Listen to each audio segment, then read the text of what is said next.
As the number of triple-digit days continue to rise, so does the demand for power. Up next, how the heat is burning a hole through Texans' pockets.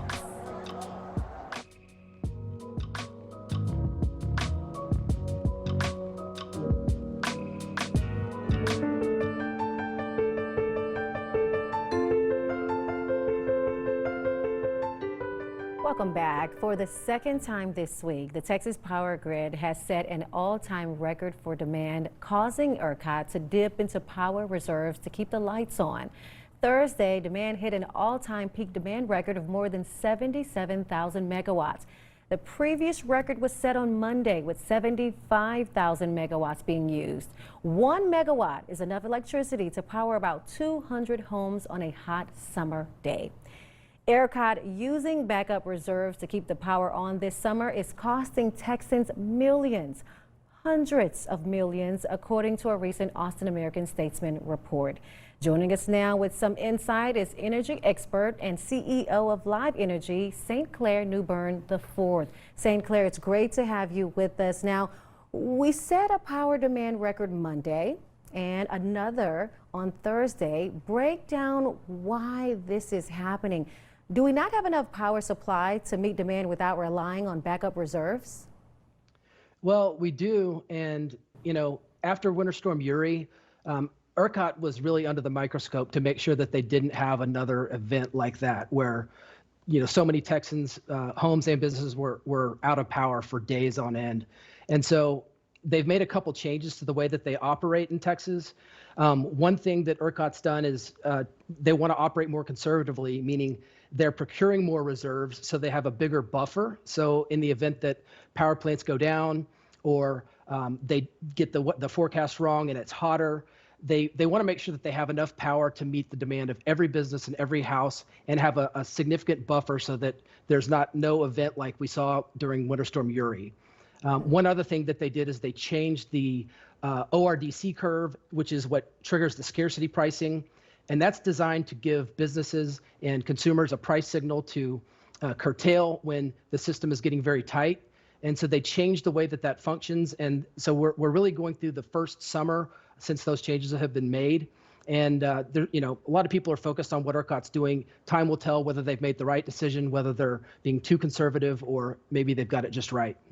All right, and that's admirable, Texas having excess capacity and renewables, but they do come at a cost. ERCOT has already spent more than $500 million, according to a market monitor.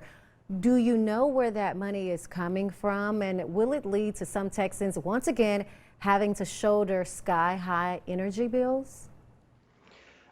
No, there's really no correlation between them procuring excess reserves and anything like what happened with Winter Storm Uri.